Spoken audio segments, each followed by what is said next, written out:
2012년 2월 16일 배낭 하나 달랑 메고 30살 아들과 60살 엄마는 세계여행을 떠났습니다. 300일의 세계 일주, 과연 잘 해낼 수 있을까요? 첫 여행지는 중국입니다. 여행한 지 일주일쯤 지났을까? 그 얌전하던 엄마가 사람 많은 광장에서 덩실덩실 춤을 춥니다. 어디 그뿐인가요? 엄마는 아이처럼 환하게 웃고 때론 신이 나서 펄쩍펄쩍 점프까지 합니다. 아이들 마냥 사진 찍기 놀이에 신이 나셨네요. 때론 혼자만의 시간을 갖는 엄마. 엄마는 그렇게 여행 재미에 흠뻑 빠졌습니다.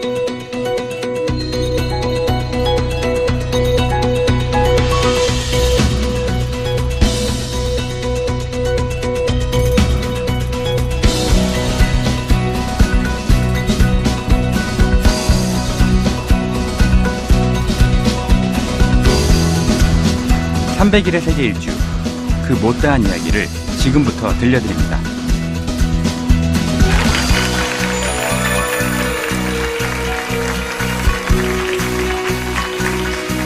네, 안녕하세요. 여행작가 태원주입니다. 다시 한번 인사드릴게요.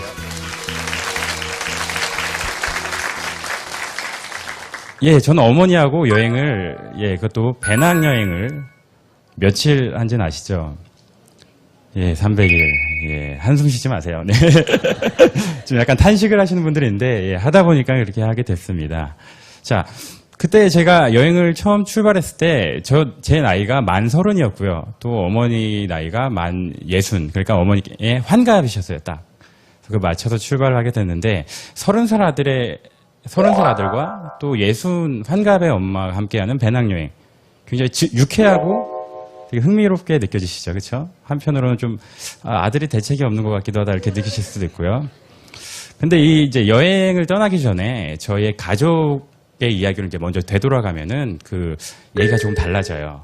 저희는 이제 아버지하고 어머니 또 누나 저렇게 4가족이었는데 상당히 화목하고 행복한 가정이었어요. 되게 다복한 가족이라고 저는 스스로 생각을 하는데 아마 뭐 화목함을 겨루는 대회가 있다면은 뭐 최소 동메달 정도는 땄을 만한 가족이었을 것 같아요. 그래서 뭐 살림살이도 이렇게 뭐 부족한 편이 없었고 굉장히 이제 행복한 순간들이었는데 어느 날 갑자기 굉장히 큰 시련이 저희 가족에게 찾아오게 되죠. 제가 대학교 졸업반 때였는데 아버지께서 너무 갑작스럽게 이제 세상을 떠나셨어요.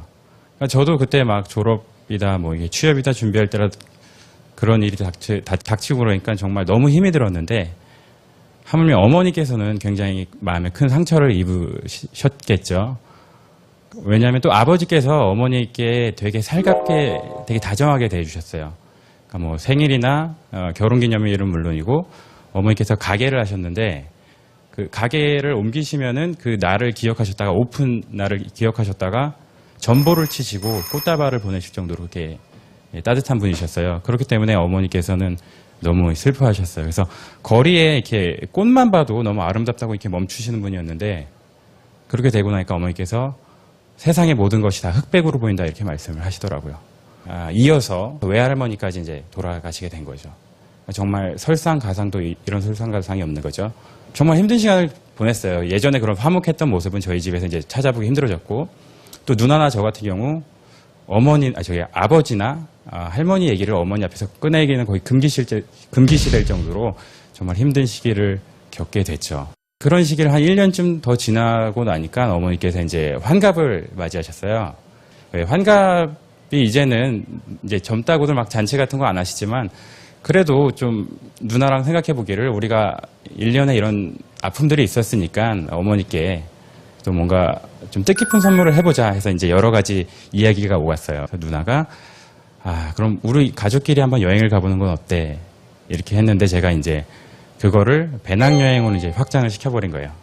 분명히 어머니의 이런 아픔도 여행으로 이렇게 좀 보듬어드릴 수 있겠구나 이렇게 생각을 해가지고 저는 그 생각이 들자마자 바로 하던 일을 그만뒀어요, 그냥.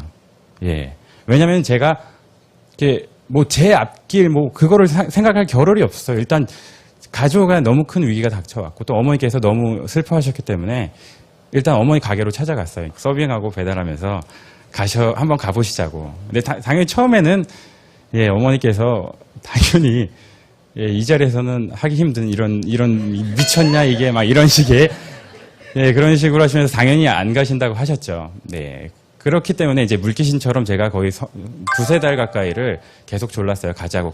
정말 즐거운 일이 있을 거라고 해서 항상 가게에 막 여행 프로그램 틀어놓고요. 막 여행책 같은 거 막 결국 근데 그 여행책들이 나중에 되게 도움이 됐는데 막 쌓아놓고 그런 환경에 계속 노출을 시킨 거죠. 그러니까 어머니께서 예, 결국은 넘어오시더라고요. 네. 자식 이기는 부모 없다고 넘어오셨어요. 그래가지고 저희가 이제 드디어 이제 여행을 떠나게 되는데요. 저렇게 이제 여행 첫날이에요. 여행 첫날 저렇게 떠나게 됐는데 아무런 것도 준비하지 않고 갔어요. 저희가 뭐 세계 여행을 한다고 막 거창하게 간 건 아니었고 일단 가고 보자. 어떻게 되든 일단 가고 보자 식으로 간 거였기 때문에 뭐 대단히 정교한 계획이 있었던가 뭐 루트가 엄청나게 준비돼 있던가 이런 건 아니었어요. 그리고 또 어머니께서 가게를 정리하고 한 달 만에 떠난 여행이었거든요. 그래서 정말 대책 없이 갔던 거였죠. 예, 근데 아니나 다를까, 예. 첫 여행지가 중국의 칭다오였어요. 배를 타고 이제 칭다오라는 도시로 갔는데, 제가 그 어머니, 예, 뒤에 나오는데, 어머니 환갑에 굳이 마치고자 해서 2월 달에 떠났어요. 2월에 어머니 환갑이어가지고. 근데 갔는데 영하 20도가 되는 거예요. 너무 추운 거예요. 그래가지고 저희는 이제 2월 중순이었는데, 한 보름만 지나면 봄이니까 그냥 막, 뭐 두꺼운 거 안 가져갔어요. 그냥 버텨보자고 했는데 너무 추운 거예요. 그래서 당연히 처음부터 위기가 찾아왔어요. 그래서 저는 이게 어머니만을 위한 여행이었기 때문에 어머니께서 만약에 힘들다, 지쳤다면 바로 돌아올 생각이었거든요. 그러니까 초반부터 큰 위기가 닥쳤지만 겨우겨우 참아내고 어머니께서 그래도 춥기도 하고 계속 긴 시간의 열차를 타시고 또 가방을 계속 메고 걸어다니는 게 얼마나 힘드시겠어요. 예, 그래가지고 힘들어 하셨는데 정말 거짓말처럼 일주일 만에 베이징을 갔어요. 너무 추워가지고 이제 베이징으로 이동을 했는데 저는 지금 이 생각 아직도 되게 짠한데 갑자기 길에서 춤을 추시는 거예요.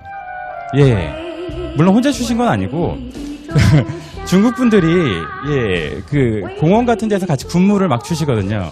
예, 그래서 저도 이제 신기해서 막 사진을 찍고 있는데 프레임 안으로 어머니가 들어온 거예요. 그래서 정말 저는 빵 터졌죠, 소위. 예, 그래서 너무나 재밌어가지고 우리 엄마가 맞나? 우리 어머니가 맞나? 왜냐면은 어머니는 정말 뭐 춤을 추신다거나 노래 부르는 걸 제가 본 적이 없어요. 평생 정말 가게에서 일을 하셨기 때문에 제가 본 기억도 없고 또 되게 내성적인 성격이셨기 때문에 저럴 걸 볼 일이 없었죠, 저한테는. 그래서 되게 뭐랄까 이제 이때부터 저는 어머니의 새로운 모습을 발견하기 시작을 해요. 어머니께서 그동안 딱히 즐기실 일, 놀 일이 없으셨던 거예요. 그러니까 정말 아침 8시에 나가셨다가 저녁 10시에 들어오셨거든요. 그걸 매일 반복하셨으니까. 그러니까 뭐 굳이 즐기실 시간도 없으셨을 뿐더러 여유도 없으셨던 거죠. 그렇기 때문에 저한테는 이 장면이 굉장히 짠하게 느껴졌어요. 계속해서 이런 일들이 이제 일어났어요. 어머니의 새로운 모습을 보게 되는 계기들.